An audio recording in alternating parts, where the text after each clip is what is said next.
Yes, guys, you know what time it is. It's your boy David at the We Are Tottenham TV today. I was about to say at the Irish Hotspur, but we're not. We're at We Are Tottenham TV. As you can see, joined by Sean today. It's Mr. Butler from Spurs Talk Show. Supposed to be joined by Daniel. I think he slept it out after his late night show on this channel last night. He might be waiting to join us. I'm not too sure. But guys, me and Sean are here to bring you the pre-match pub as today we attack Wolves like a pack of wolves. And they are hungry and they need to be fed. I also am on a revenge mission today. Last year I went over for that home fixture. 2-0 down after half an hour. Harry Winks in midfield. It was an absolute shit show. So hopefully today we see 10 times better. Now, of course, we've been bringing you the pre-match pump up all the way through to the live watch along, and the boys in the studio. We'll be bringing you all the way to the pre-match or post-match fan show. So you guys have a lot of content today on this channel. And of course, we'll be covering the game here all day today. Guys, make sure feel free to smash that like button. Also, smash that subscribe button if you want to win today. And feel free to get your super chats in at any stage to help support the channel. We will have a good discussion on your comment, on your talking point.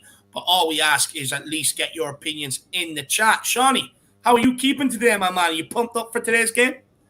I am pumped up for today's game, my man. I'm doing well, buddy. I, like you, was at the game in the same fixture last season. I was supposed to be at the game today, and I woke up this morning at like 8 o'clock and then confirmed the tube chaos, and so I decided to pull a plug on the whole thing. And I'm glad I did, because now I get to spend a bit more time with you this morning, so it's nice. I mean, look, there's no better than a Butler and a Harris pre-match pump-up. I mean, we're two of the most pumped-up guys in the business when it comes to pre-game shows, Shawnee. But just quickly on that, do you think it might actually affect the attendance today, that tube strikes? Because it's not only you, there's Brad Matthews, I know a few others have had trouble getting to that game today and haven't gone.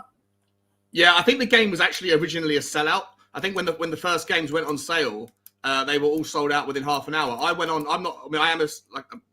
It's irrelevant, but I didn't have a season ticket for this particular game, and I went online. I think it was like Wednesday or Tuesday, and went on to the resale part of the Tottenham Hotspur ticket sales thing, and there were thousands of tickets available. So many tickets available. So I genuinely do think that I didn't know at the time there was a tube strike. I should have scratched my head and thought, why are there so many tickets available? Bought a ticket, and I had a really good ticket as well, like right down row 1 on the corner flag. So would have been nice if we got there and Harry Kane scores a last minute winner and then went over to celebrate in that particular end. But yeah, it doesn't matter now. But yeah, I do think that the attendance will be fairly limited today, I'd imagine. And hopefully though, I always think we do need to rely on the crowd to turn Tottenham Hotspur Stadium into a fortress, but hopefully it won't matter today. Hopefully we can get the job done without a full attendance. 100%. And big up, Nick, by the way. Good to see you, brother. Nice to see you awake as well. Get some coffees into you, man. Get a few coffees in. It's 6 a.m. where you are. Sorry, to be exact, 9 minutes past 6 where you are. So get a coffee into you, my man. But Sean, do you know what, mate? Turning that stadium into fortress, I agree with. Look, first of all, it's a 12:30 kickoff. Philip gave me a stat earlier on. I think 30-something% of early kickoff Spurs have won. So we do not have a good record early kickoff. But these games, what can really help is having the crowd full voice, getting behind the boys. I mean, I watched the Arsenal All for Nothing documentary. And I watched the last episode there the other night. I whipped out the lube, Sean. I couldn't wait. And for me, when I looked at it, the crowd had the referee, was in the referee's head before the game with the build-up, the atmosphere, the noise, everyone in the colours, the flares, and booing the Arsenal players as they have to walk from the bus down the side of the pitch into the dressing rooms. The fact that Spurs fans were in there early booing them. The fact that when we were out doing our warm-up, Spurs fans were out there in full voice. And if you watch our warm-up in that game, the balls were zipping around. Players were alert, ready, raring to go. Yeah. And then the knock-on effect that had is when you looked at Rob Holding shaking his leg in the change room before the game, and Arteta was giving them the team talk before they went out. That's what resulted in Rob Holding getting sent off nice and early. That's what resulted in the referee giving the decisions he did. Because the fans built it up so much that the magnitude of the game, it can affect the likes of the referee. It can affect the teams coming here. So hopefully today we can be in full voice, because we do have to remember, and Conte said it in his press conference, I'll be reminding the team we lost 2-0 last year. So hopefully the fans and the crowd can get in there nice and early today, the ones that do get to go and can get around the tube strikes. Please be in there early and get this game going, because it's a 12:30 kickoff. If you watch most 12:30 kickoffs around the Premier League, they're always kind of slow to get going, drab affairs and stuff like that. So let's get in there early and wake these players up today. But I mean, Shawnee, what's your general thoughts heading into this game today, lad? They're mixed, mate. First and foremost, I agree with everything you just said about the requirement for the crowd to get behind it. I don't know if Tottenham fans generally can rally themselves to that Arsenal pitch Arsenal level, that high frequency every single game. Like, if you remember, like, just quickly before we move on to today's game, just quickly, the next home game following the Arsenal game, I think it was against Burnley when we got the 1-0. It was flat as a pancake, right? And so I just think Tottenham fans, not Tottenham fans generally, but I think, you know, most fans, they rally up, they raise their level for the sort of momentous occasions. But then, like anything in life, you know, what goes up must come down. I think it's difficult to kind of to do that all the time. Do you think there's anything the club can do to maybe facilitate getting them in early and getting them up for all these games? Maybe getting someone down on the pitch like they do in Turkey with a flag and a microphone, or, you know, is there anything the club can do to facilitate getting these fans up for every single game? Yeah, I mean, listen, you could do something real tricky, like bring them into the stadium early by giving them discounts on beers, like beers at £3 a pint or £2.50 a pint for like the hour or the hour and a half before the game starts, and then make that discount stop for the half an hour before kickoff, so it goes back up to full price. So then people come in and then don't want to pay full price, and then get them, and then might as well go and sit in their seats. I don't know if that's something like variable cost. No, that's a good thought. You know? It's a good thought.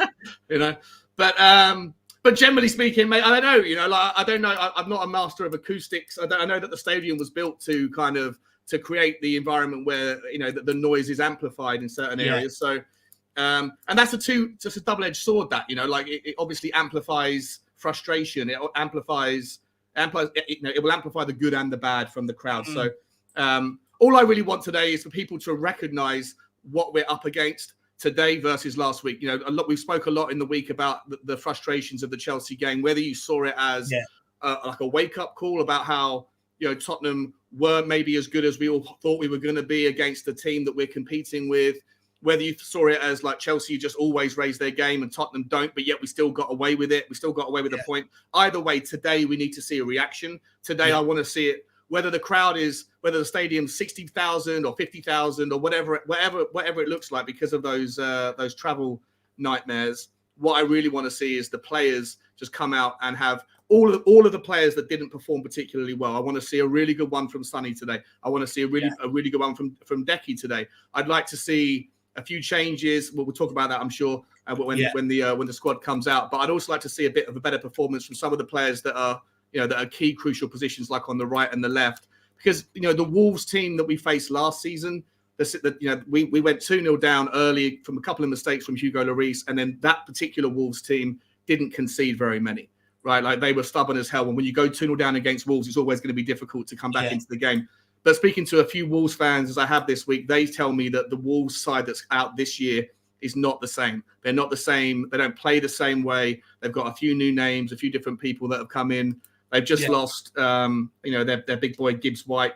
I don't know whether we're going to see. I don't know whether we're going to see their new boy Nunez come into there or not. But I think it's a whole different affair. I think we have to forget about last. Don't forget. Remember it. Remember the fact that we dropped points. Yeah. But treat Wolves as the mid-table team that they are, and think of us as the Championship or the Champions League team that we are, and remember what we're trying to achieve this season, and then just kind of dismiss Wolves and go after them and get a really healthy scoreline. Look, I think it's important to get the revenge on it from last season. I mean, Sean, we've been speaking about this as well. It means we've picked up 7 points out of 9 that we dropped last season if we get the result today against Wolves. But for me, look, I'm not going to write off Wolves yet, because it's a 12:30 kickoff. Anything can really happen in these 12:30 on these early games. But as well, although Wolves haven't got the results they wanted, Sean, what I will say is I've looked back at their games. They dominated possession. They also dominated possession against us twice last year, even when we bet them 1-0 this time last year. They dominated us. They had 18 shots on our goal. Yeah. We just relied on Harry Kane coming off the bench. So today's not going to be an easy game. Wolves will look to dominate that possession. And I just worry slightly with our backline, without having Romero there. How easy will they get at our goal? Because this backline, especially with Sanchez or if whoever comes in, has proven that it's not the most reliable. And look, Wolves don't necessarily score a lot of goals. For me, I would argue that it's been their defence that's kept them up in the Premier League. If you look at the amount of goals they score, they average, I think, just over 1 goal a game across the course of the season, which is not a lot. But with the new guys coming in, Guedes today from the guy got in from Valencia, very tidy player, will carry a threat. Nunez from Sporting. a very tidy player as well. So it'll be interesting to see how Wolves approach this. And I know they are having problems adapting from the back five to a back four. But what I will say is I do think, and because last year in both games, we struggled to create any chances against Wolves, really struggled.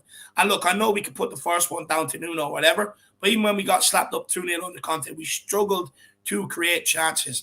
So I do think maybe them transitioning from the back five to the back four leaves them probably open a bit more than what they did. I think Bruno Lage is at a point where he's gone from the back five to a back four to get an extra body up the pitch to hopefully capitalize on the possession and maybe get more goals. Will it work out for him?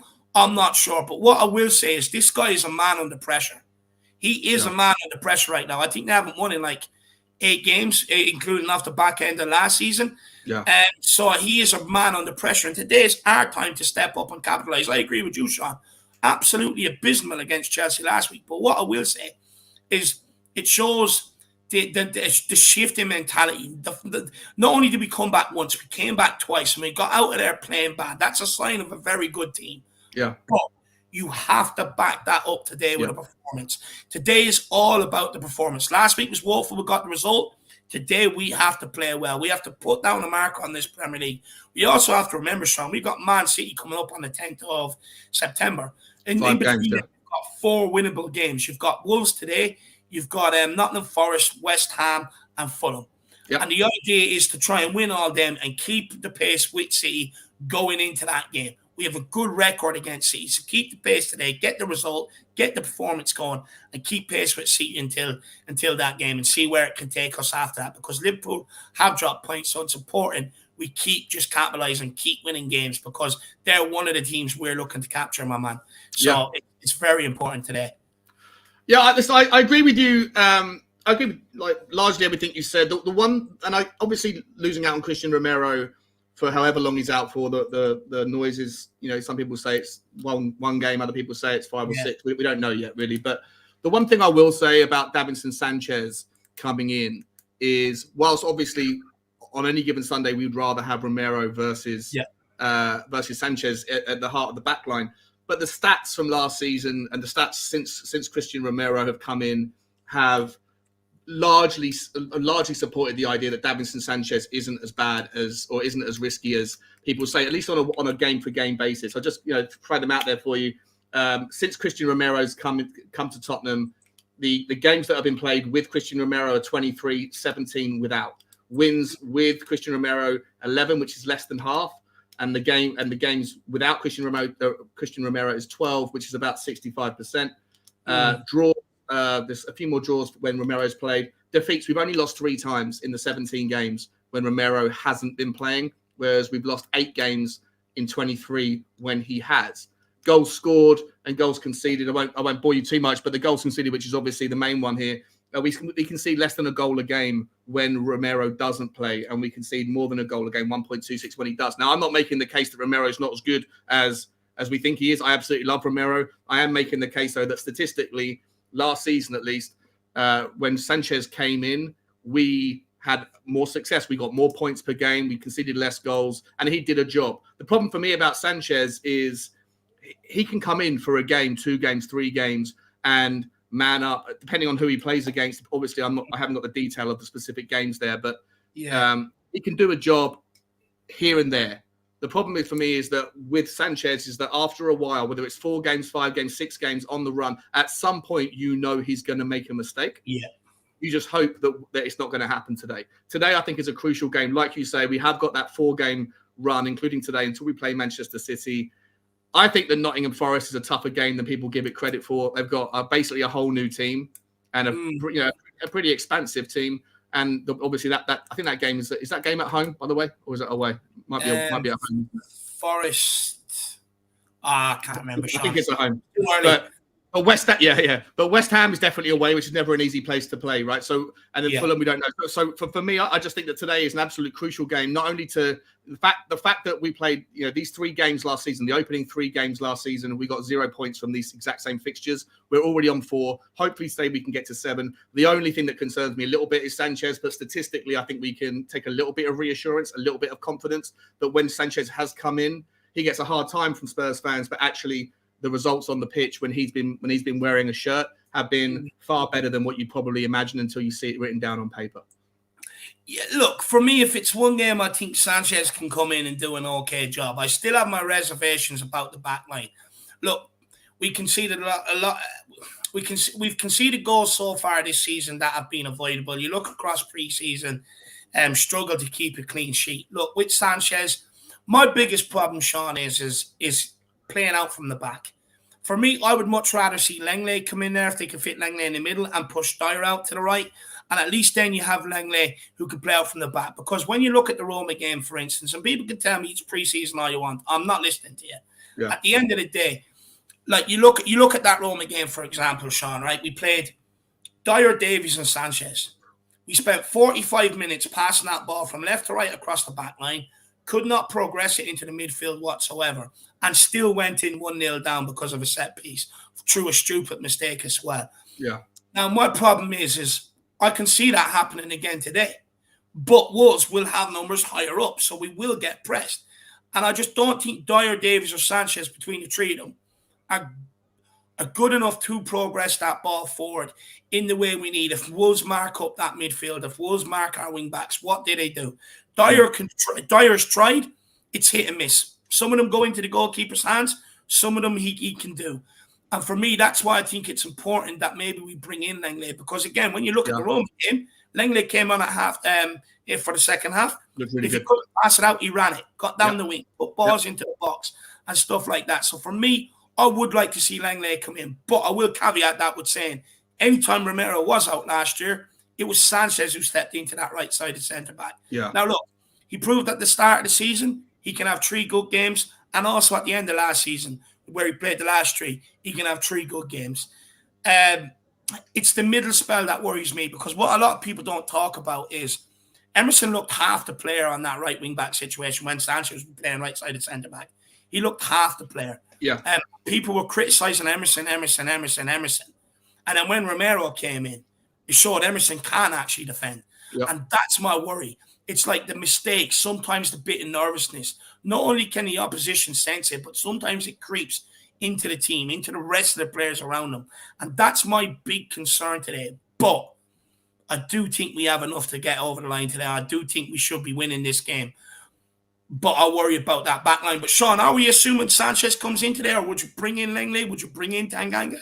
Yeah, so it's a lot to sort of break down there. First of all, just let me refresh my memory. When we played against Roma and Sanchez, in the preseason, Sanchez always played on the left side, didn't he? He was playing on the left of the field. But look, for me, I get that, but it's not an excuse, Sean. I grew up watching football where defenders could play anywhere across the back line. Didn't matter what foot they were. And most players, when I was watching them back in the day, were 2-footed. I don't like using it as an excuse for Sanchez. I bet you if you put Langley on the right, we wouldn't be sitting there making them excuses for him. But I take your point. Yeah, maybe not. I'm not saying it's an excuse. Like, it might be an explanation. Like we've seen him last season against Mura getting twisted and turned on the left hand side. Even against, I think it was against Zaniolo in that game when he did have to make that sliding challenge. He came in and he used his stronger foot, which was his I forget which one. It was his right foot, so it was facing towards our goal. He came in with the wrong foot to try and make the challenge, and Zaniolo could have been given, could have won a penalty from it. I don't think that same mistake happens when you're on the right hand side. Because he is a one-footed player. Let's call a spade a spade. What I would say, I completely agree with you. Like, I've done a lot of analysis on Longley in the summer. I personally think that he is the solution today. I don't like the idea of disrupting 2 or 3 different positions to make space for one extra person coming in. I would have Sanchez on the right of the 3. I'd have Dyer in the middle, because I don't know what Dyer's like on the right. If I'm honest, I can't remember the last time I saw him play on the right of the 3. So I'd rather have Dyer do his job in the centre. I'd rather have Sanchez go back to his preferred position in the right of a 3, and I'd rather have Longley come in at the left back. I'd rather left-sided centre back. I thought Ben Davies was a little bit exposed against Chelsea, because we were talking about this before on a couple of days ago, Dave. Against Chelsea was probably one of the first times that we as Tottenham fans have seen the opposition attack our left more than they did our right. Right, and maybe because Romero and Emerson against Cucurella. I'm not suggesting Cucurella didn't have a lot of success. He did, but a lot of Chelsea's attacks were down the left. I think today maybe that goes back, it will revert to type and they'll be tackling down the right. But I want to see Longley with the chance to, I think he'll have a little bit more time on the ball. He can make those progressive runs. He has got that 92% over a 2-year period, 92% average pass accuracy at short, medium and long distance balls. So when he's got the ball at his feet, he's either got a 9 in 10 chance of finding his target, or he has the other ability, which is to progress the ball up the field himself and make mazy sort of dribbles into the final third of the pitch. I want to see Longley get his Premier League debut today, and I want to see Sanchez on the right. To your point about Emerson Royale and Sanchez being a little bit shaky as a partnership, that's an interesting take. I actually agree with you. I don't know whether or not Doherty will get a start, because you and I both agree that for some reason Conte absolutely adores Emerson. He absolutely loves him. So do I. I can't help it. I know he's not the best, but he's just one of them players. It's hard not to like. Yeah, 100%. But I think that today, if I'm entirely honest, I think the best structure for me, what I'd like to see with Perisic on the left, Longley on the inside of him, Dyer sticking to his middle ground, Sanchez on the right, and I probably would like to see Doherty get a berth back at the right wing back spot. I don't think it's going to happen like that, but that's probably how I would like to see it. Look, we are 3 minutes out from the lineup, Shawnee, so we will talk about wing backs in just 1 second. I have one more concern about the back line, and then actually a positive, believe it or not, about the back line, which is rare for me when it comes to their defence. First of all, I want to take this comment from WeAreTottenhamTV. I'm not sure. I presume it's Benji. I think it is Benji, but could be Sim. We could be surprised. But they say no one dug into Romero when he looked poor in the middle of a back three. Fair point, but please, let's not diminish Romero's ability to back up Davinson Sanchez. Please not let's tear Romero down for that, because Romero is 10 times the defender than Davinson Sanchez. And the reason why I say that is we paid for him and he came straight into the team over someone like Davinson Sanchez. But look, I take your point. I do take your point. And Romero's not great in the middle. We've seen that. I believe it was I think it was a Europa Conference League game when Romero played in the middle and Sanchez was at right side centre-back. And yeah, I agree. Romero didn't look good, but let's not pull down Romero to big up Davinson Sanchez. One other little concern I have, and then I promise everybody everything else after that will be a lot more positive from me, is when I look at that back line, Sean, you look at Dyer and Davies, and I've seen it with Sanchez. They always want to drop off. They're reactive. They want to drop off. And what that does then is it opens up your goals for shots. And I've seen this time and time again with the likes of Dyer, Davies, and Sanchez, whereas Romero's proactive. He gets out there. He meets the ball. He's up the player's hole. He doesn't let them get turned. And I really believe he helps stopping them from getting easy shots on our goal. Whereas when I look at Davies and Dyer, their first instinct is to back off. And that already shows that they're worried. And that's maybe a bit of a problem for me today. But I think a positive, Sean, is Sanchez maybe coming in to help us deal with set pieces defensively and offensively. What do you think? Yeah, I think Sanchez is better in the air than Romero. I love Romero. I've spent a couple of minutes here today talking about reasons why we shouldn't fear not having him in the team, but that's just my kind of glass half full approach. I absolutely adore the guy, but if you were going to criticize one area of his game, it would be his aerial ability.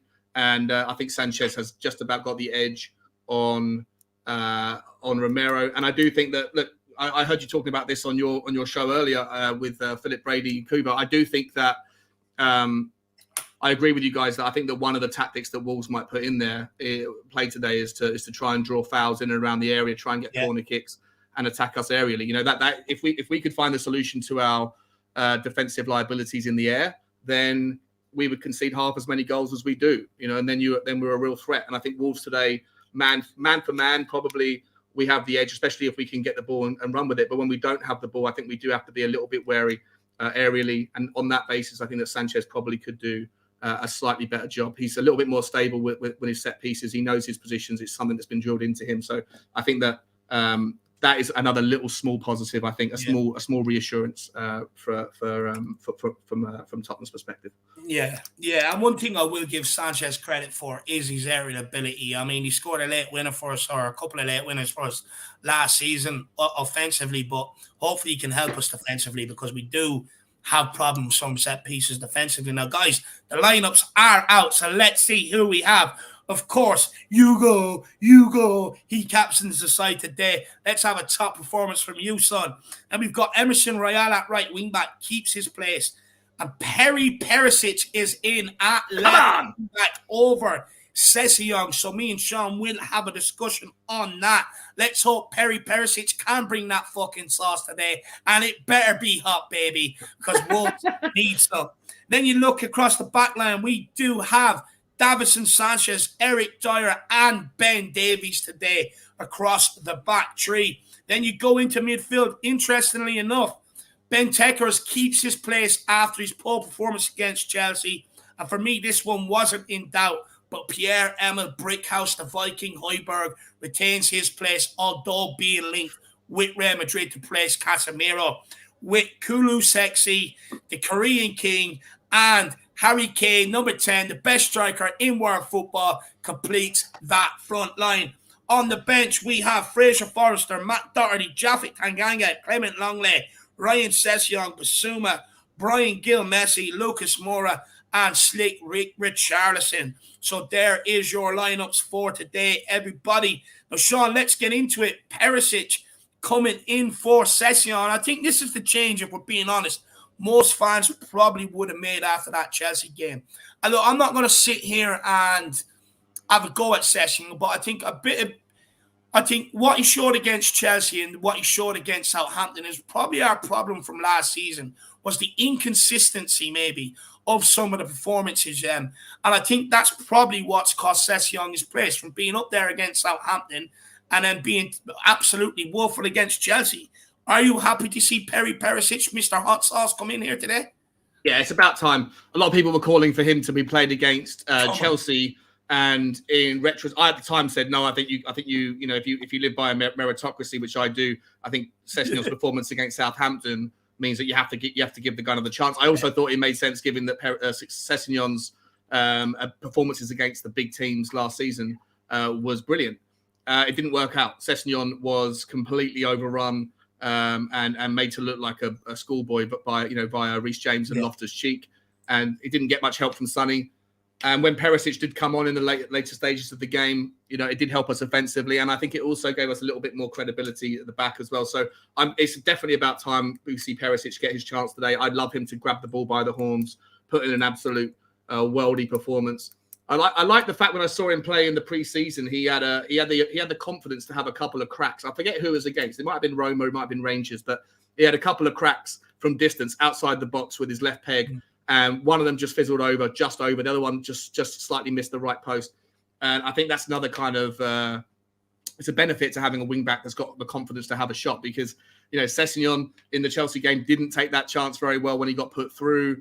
And both him and Reguilon, over the last year or season and a half, whatever, have like the one of the list of things that they needed to improve in. One of them was to have the confidence to have shots on target, and it looks like Perisic has all of that in spades. So I'm glad to see Perisic, mate. I think that's a good move, and I hope it's going to be it's the right time to bed him in. It's the right game, I think, to bring him in. I got to be honest though, like I say, I'm a little bit surprised that we're not seeing Longley. I'm a little bit disappointed, and I don't know how I feel about Emerson. I love Emerson to pieces. Maybe my thoughts on Doherty clearly aren't shared. I don't even know if he's fully fit, but they're not even shared with me, and I'm Irish, Sean. Yeah, fair enough. You wanted Emerson as well, did you? Fair enough.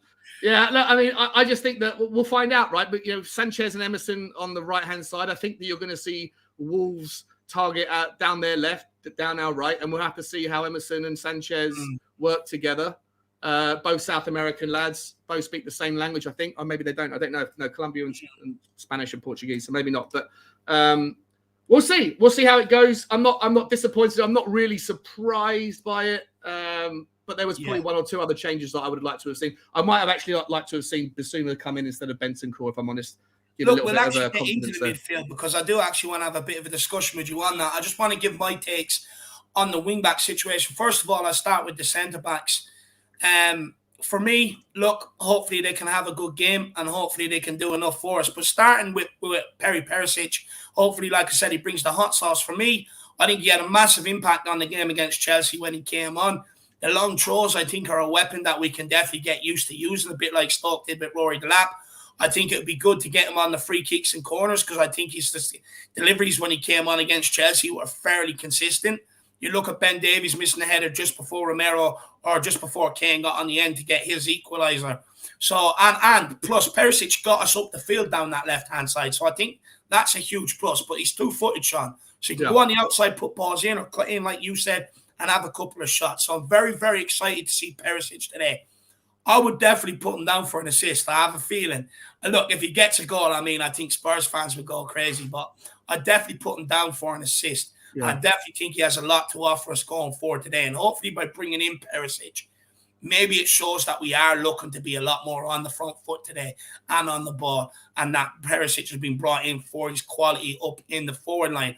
Now, when it comes over to Emerson, Shawnee, I mean, look, he's just one of them players I just like. I know he's not the best, but one thing I will say for me is I do think he's better defensively than Matt Doherty.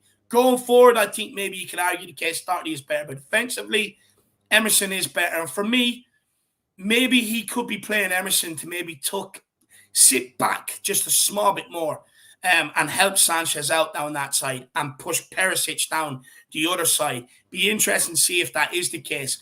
Wolves, if I was Wolves, I probably would attack our right-hand side, seeing that there's the biggest one, the change in there, Sanchez for Romero. I think Wolves would be stupid not to get down that right-hand side nice and early and try and test it out to see if they get any joy, to see if they're awake and ready. Yeah. But look, I'm not too concerned with Emerson today. Although it wasn't great going forward against Chelsea, I thought he was solid defensively, which is a huge plus, because at the end of the day, you have to try and keep clean sheets or limit the team to how many goals they score in order for us to be able to go on and win a game. So I'm not too upset with Emerson coming in. But Sean, midfield, I mean, a lot of people I've seen, watching a lot of fan channels this week, I've seen a lot of people calling for Bissouma to come in today. I mean, are you surprised he didn't get the nod, Sean? I am surprised, if I'm honest. I think, look, I've been saying on my channel, I know he's only had very limited minutes, but I haven't really seen him, when he's come in, I haven't really seen him do much yet that reminds me of the Bissouma that we saw at Brighton. So I don't think he hasn't set the world alight, but he's only had a handful of minutes. So, how dare I kind of judge him already? And I'm not. But I do think that when you have four midfielders of the quality that we do, I know that Oliver Skip is not fit yet, but when you've got the other three, they're all there or thereabouts in the same level of quality. And I think that on that basis, when you have two players that got completely overrun in midfield by a very strong Chelsea team, when Bissouma did come on, he was part of a couple of transitions that got us back into the game in the last 10 minutes, and we did look better. And I think that Bissouma, I'm not going to say what's he got to do to get a chance, because it's far too early in the season, but I do think that Bentancur was particularly poor against Chelsea. And on that basis, I don't see what the risk is in giving Bissouma a chance today. I don't know. I don't know if he's fully fit. I don't know if there's any other reason other than Bentancur is just at the moment first choice for in Conte's mind. In the end, I think that by whenever it is, by October, when the dust has settled on the new season, I think you'll find that it will be Bissouma and Bentancur that will probably be number one and number two on the team sheet, I would imagine. Although Conte seems to love Højbjerg as much as he loves Emerson, so I don't know. I'm disappointed a little bit, but I'm also okay with it, because I think that there's not a lot at the moment to pick between the three of them. So, but if the game isn't going well, the one thing I would say, and I asked for the same thing against Chelsea, if the game wasn't going well, I wanted to see proactive, peak Mourinho decision-making, where if something's not working, it doesn't matter whether it's the 60th minute, the 70th, or the 30th. If something's clearly not working, just make the change. Make the change. You have 5 substitutions. You have the ability to be dynamic with your thought processes, have a flexibility of thought. And the one thing I think about Conte that frustrates me a little bit is, especially when it comes to the front three, not necessarily the rest of the team, but the front three, I think he's always quite stubborn with his process of one player always stays on, another player usually gets taken off. Sonny gets taken off as in the last 10 minutes, 5 minutes, whatever. Against Chelsea, Sonny was clearly, in my opinion, off the game. He wasn't at the game at all. He should have been hooked a lot earlier than he was. I would like to see that same. I'd like to see more proactivity in the substitutions than what Conte generally shows at the moment. And for me today, if there's any problems in the midfield, I want to see Bissouma brought on proactively, whether it's at halftime, after 50 minutes. I don't want to see us have to wait until the 70th minute to make changes. No, that's fair. That's fair. Just a couple of things before I get on with my retort to that, Sean. Alexander Berlusconi says, "Is this the awful hat stream?" Look, your sister sent me a message a few minutes ago with some heart emojis and said, "Looking up, boys." So, I mean, you may think it's awful, but your family members don't seem to think so, my man. Also, when it comes to, I see people asking about Jed Spence. Look, I think the reason why Jed Spence hasn't been included, if you look at our bench, and he wasn't included against Chelsea, you've got Tanganga, Lenglet, Sessegnon, and Doherty. You can't have 5 defenders across that bench. So unfortunately, Spence is the one that misses out. I know a lot of people think it's harsh, but at the end of the day, he knew he was an uphill battle, him coming here, and he'd have to wait for his time and prove in training every single week that he deserves an opportunity. And I think he just has to go through that process. When it comes to the midfield, look, I'm happy with Bentancur and Højbjerg. One thing I will say is Bentancur played in that 2-0 against Wolves last time. Now, look, I get it. He had our links beside him, but he was missing that game. He was missing last week against Chelsea. And my question is when teams dominate the ball, is that the right game for Bentancur? Now, look, I have seen in preseason, he can go around. He can steamroll players and get the ball back. But how often is that fight there? I think Bentancur is more of a player. He's just like, look, shut your mouth, give me the ball, let me do the business, rather than being the one to go around and win it back. Yeah. So him being in there today alongside Højbjerg, hopefully we do see an improvement from last week. And the fact that Højbjerg is beside him, we see an improvement from Bentancur from the last time he played Wolves 2-0 down. I can understand the Bentancur selection in thinking maybe, look, if he didn't bring in Lenglet to progress the ball from the back, that's what Bentancur is in the team to do. Because we also have to remember, Basuma and Højbjerg played in that midfield in the first half against Roma. And anytime the ball went into them, they could not get turned. And I think that could be the thinking. And it was with the same back line we're playing today as well. So I think that's probably thinking. If he didn't bring in Lenglet to play them balls out, but then I'm thinking that's maybe the thinking behind keeping Bentancur in there. But I agree with you, Sean. I probably would have dropped them for Basuma today. When you look at Wolves, and I keep saying this, okay, you could look at the results. Not great. But they dominated possession in most of them games. They dominated possession against us twice last year. Yeah. So for me, I'm thinking in this midfield today, you need workhorses. You need an industrious nature. You need people that are willing to suffer to go and win the ball back. You need legs in there to get at the likes of Neves, Moutinho, players like that are very good at unlocking doors, by the way. So that's something we haven't spoken about yet, Dave. You know, like the starting 11 for Wolves looks very tricky, right? There's a completely different 11. They've dropped Hwang. They brought in their boy. Call it out there. Have you got it? Call it out. Yeah, they got Sarr in goal. They got Johnny Castro, Collins, Kilman, and Nouri as the back four. And then the other players are Neves, Neves, Nunez, the new man, number 27, Moutinho, Guedes, Podence, and Neto. So a very small team, very tricky team, passing centric. They've got rid of any height. Like, I think we might actually have a little bit more success with our aerial threats. Maybe that's something we need to be thinking about because we are the tallest team in the league. We have got an average height of 6 foot. And if you look at those front 6 players, Moutinho's not tall, Nunez isn't tall, Guedes, I don't know, I'm not sure how tall Guedes is. Podence is one of the smallest players I've ever seen. He looks like micro machines.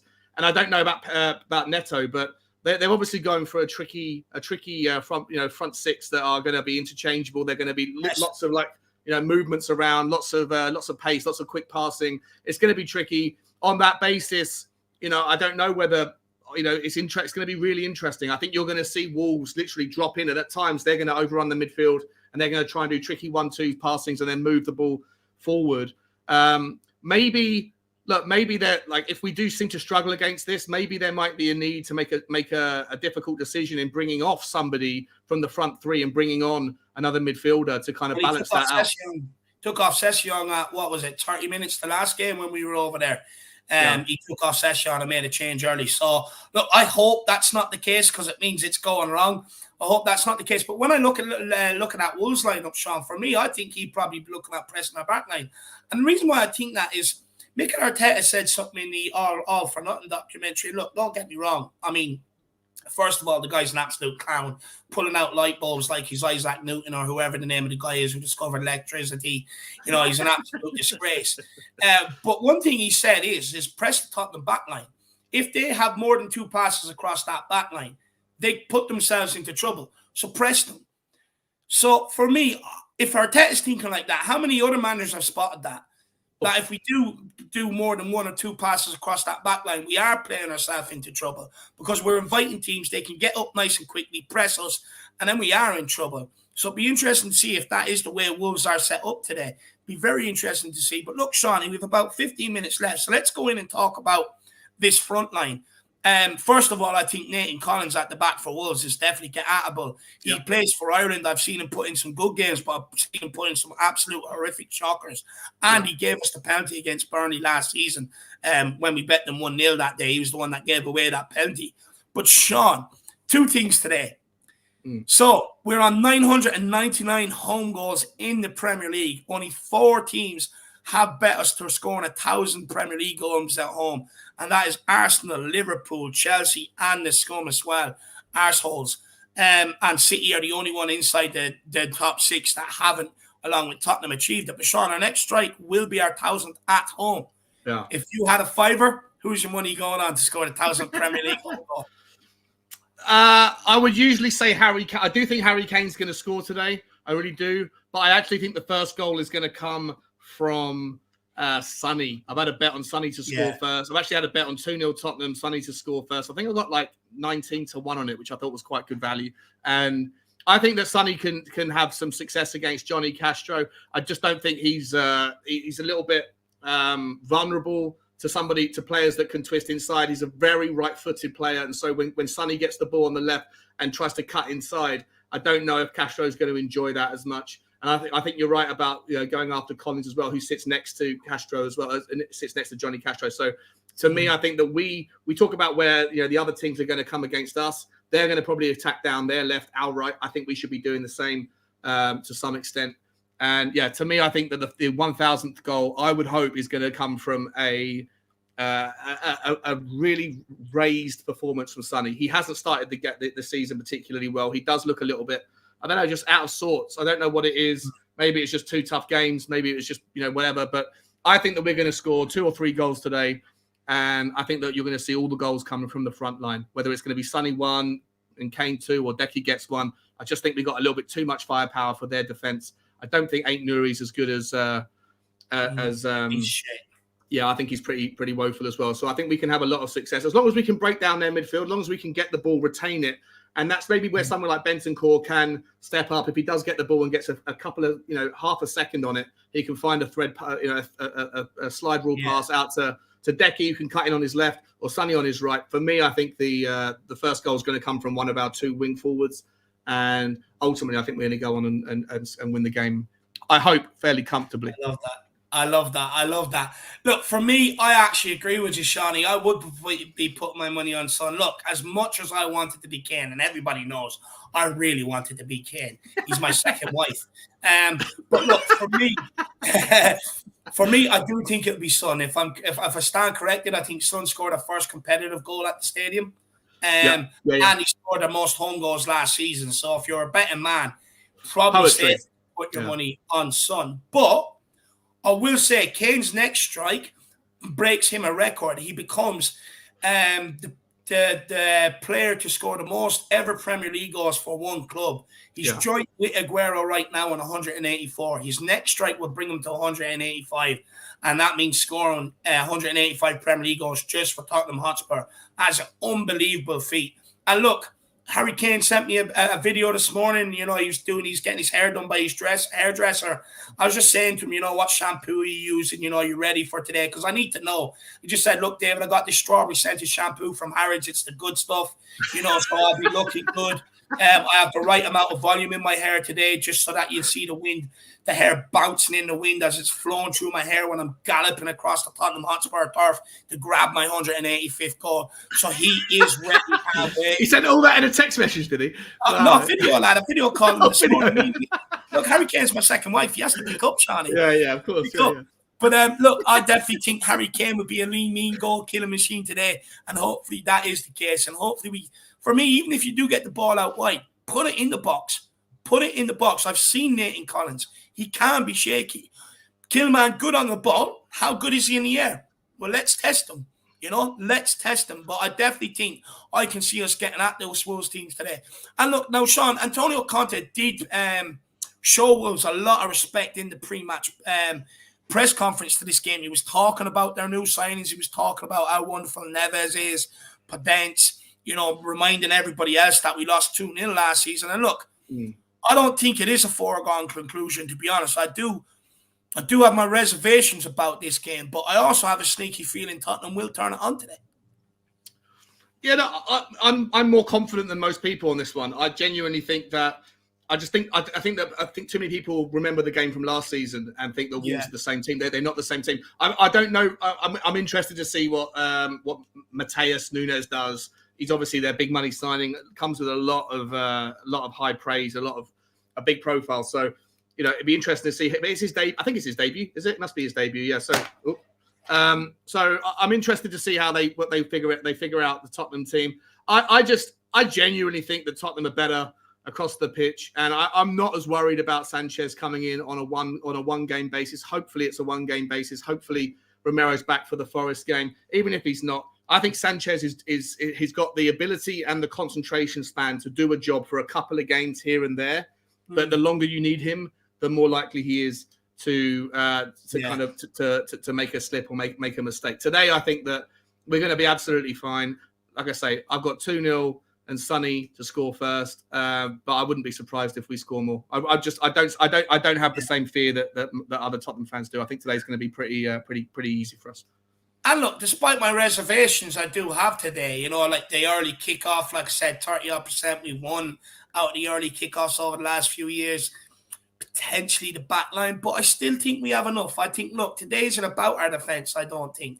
I think even if we concede, I think, look, your forward line has proven time and time again they can keep outscoring teams. And I do think Wolves are gettable at the back. Like I said, people are expecting Wolves to turn up here and give us a decent game. I think they will for a large part. But Bruno Lage is under pressure. And that can weigh on a manager. That can also make him deliver the wrong team talk, the wrong message going out there, the wrong tactics, really overthink things. And I think we can play on that today.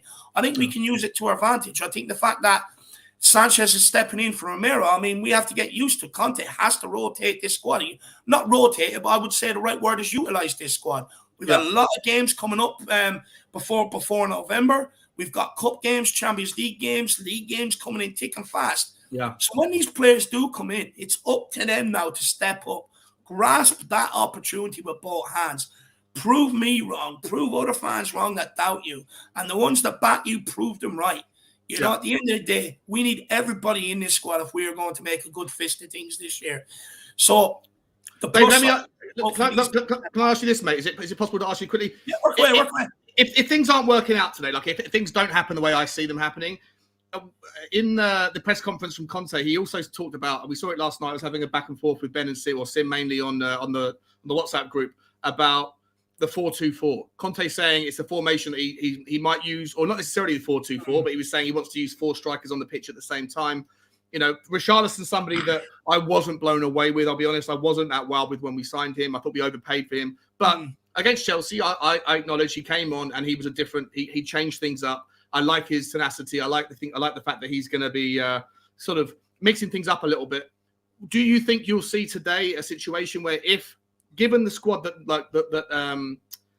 the Wolves manager Bruno Lage has put out there with that kind of that sort of forward 6, if you like, that can all just be interchangeable, do you see a scenario where, if it's not working out, where we could go to a back 4 and then bring on Richarlison and then move it into a 4 strikers on the pitch role? And if so, how do you think that will work out against Wolves?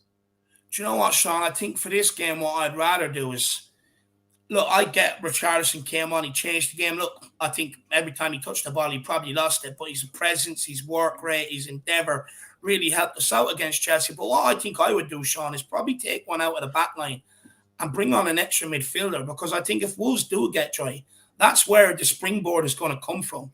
Maybe having that extra midfielder or having an extra body in midfield. I think Bruno Lage would be stupid not to look at that Chelsea game and put an extra body in there or get someone to drift in and create a third option in there. I think he'd be naive not to do that. But for me, I think that's what I'd be doing first, is trying to get a grip on that midfield. sort out that problem. Once you get a grip on that, you'll end up dominating the game. You'll get higher up the pitch. You'll start getting forward. And then after that, after a while, if Kane, Son and Kulu can't break them down, then bring on Richarlison. But my first protocol, especially from what I've seen with Wolves so far this season, dominating possession, dominating us last season in both games, even though we won the first one. For me, you've got to get a grip on that midfield. And I just wonder... So how would you do that? Would you bring on Basuma, would you, and then take off one of the centre backs? Yeah. Whichever centre back is playing the worst. Although I do think it'd probably be Sanchez coming off first and former back two of Dyer and Davies. But that's a risk in itself. The reason why we play a back three is because our back line was exposed time and time again under Jose playing a back four. So we put an extra body in there to try and solidify some sort of cohesive back line together. So that is a risk going to four at the back. Like we even conceded against Chelsea when we went four at the back last week. So it's a huge risk. But for me, I think maybe just to have that slight bit of protection, I would probably bring in Basuma to put him into a midfield three rather than Richarlison straight away. That's just my thought. Then leave Perisic at left back, or would you put Ben Davies at left back, take Perisic off for Basuma, and let Davies, Dyer, Sanchez, and Emerson Royale hug the back four? Do you know what, Sean? No, I wouldn't put Ben Davies at left back simply because I watched him at left back under Jose Mourinho. He was ran ragged. Left, right, and centre ran ragged. He is much better at left-sided centre-back. For me, I think he's too slow at left-back. He's too easy to get by at times as well. I think he's much better suited to left-sided centre-back. So I would probably take maybe Sanchez off or even Davies, former back two, and leave Perisic at left-back, because the whole idea of bringing in someone else in the midfield is to get on the ball and get further up the pitch. And once you do that, you can get Perisic further up the pitch, make them overlaps, which means it becomes dangerous. So look, we'll wait and see what happens there. But look, what I will say to people out there is I have reports just in that the Wolves hairdresser is very busy this morning, knowing that getting some hairdos ready, knowing Richarlison isn't playing. Wolves players have felt brave to be able to get their hair done and come out today. So, the Wolves hairdresser is very, very busy this morning as we speak. But Shawnee, my man, we are getting to time where we need to end off. So before we let you plug your channel, I want your all-important score prediction, brother. And to make it interesting, let's put a fucking fiver on it, lad. I've already put a tenner on it, actually. Me and you. Fiver. Oh, me and you. Okay, me and you. Okay, fair enough. I got 2-0 Tottenham. 2-0 Tottenham. You think we're going to keep a clean sheet? Yeah, I do. Yeah, I do. I think we're going to be fine today. First of all, let me say I hope we keep a clean sheet, because it means we'll probably go on and win the game. But you know what? I'm going 3-1, Sean. I think Wolves might just have enough to nick a goal, but I think we're far superior up the other end. I think that's where the difference in today's game will be. Their backline. I think Conor Cody's a huge loss in terms of vocal, keeping that backline organised and stuff like that. And I think our forward line will have too much. I'm expecting a massive game from Sonny today. Massive. I'm expecting Kane to get on the score sheet knowing there's a record on the line. And I'm expecting Kulu to just do Kulu things and assists and beat players and stuff like that. So I'm actually... Despite some reservations, I'm actually feeling very, very confident today. I really am. Look, like I said, it's time for us to turn into the Wolves today, hunt them like a pack of wolves, and fucking feed them. We want revenge from last season. But Shawnee, brother, first of all, thank you for coming on. Daigle let me down today. Daigle, if you're out there, where are you? We need to send a search party. If there's anyone in the studio, clip this. Daigle, where are you? I'm concerned, brother. I am concerned. But Shawnee, where can people find you, brother? What's coming up? Yeah, mate, I've enjoyed it, mate. I've enjoyed stepping in. We guys. Two of us, and we absolutely aced it today, I think. No, it was good fun, mate. It's always good fun talking with you, buddy. You can find me, guys, at Spurs Talk Show, at Spurs Talk Show on Twitter and Instagram, and Spurs Talk Show on the YouTube channel. Like most channels, I just sort of do everything. I do watch-alongs, I do panel shows, and I do walks with my dog as well, and just get things off my chest. It's quite a cool channel. So I think it is. If you fancy coming over and checking it out, I'd love you to hit the subscribe button. Thanks. Now, guys, look, I'm putting the link here in the chat as we speak. Just give me 1 second here now. There you are. Bada bing, bada boom. What's up? It's in there, guys. Simply just click on that link, get over, smash the subscribe button, because I know you guys have enjoyed Shawnee's input today. So get over there and let's reflect it in the numbers. Now, look, I will put mine in. I think you know who I am. look, I'm not sure whether you guys like me or not. You probably see me as Everyone loves you, mate. a bit of a loudmouth, but look, there we are, you know. But guys, please do get over, check out the Irish Hotspur. 1 second, I'm struggling here. I'm struggling. Computer's not keeping up to it today. I've got the link. 1 sec, you guys. Just bear with me, you wonderful people out there. So here we are, guys. My link is in the chat as well. If you do want to get over, look, I think we put out fantastic content over there as well. Get over there, check it out. Lots of debate shows. You even see your boy Benji over there, usually every Tuesday as well. Fan shows, pre-match pump or build-ups, watch-alongs, etc., etc., etc. Get over there, check me out. But most importantly, get over there, check Shawnee out, Spurs Talk Show, and smash the subscribe button. Well, you wonderful folks out there, I want to say a massive thank you to you for joining us this early today as well. Look, you know, I didn't get to have breakfast. You guys helped me get through. My stomach is rumbling. This bad boy needs a sausage and bacon in it before the start of the game. But guys, you go off, get your toast and tea ready. Maybe some of you, it might be an early can. Who knows? It could be the day for it. Or to the posh guys out there, get the umbrellas, put them in your frozen strawberry daiquiris, and let's get behind the boys today. 3 points incoming. Be ready to receive it. As always, come on, you Spurs! We trust, and stay tuned for the watch along with the boys in the studio. Let's go. Bye.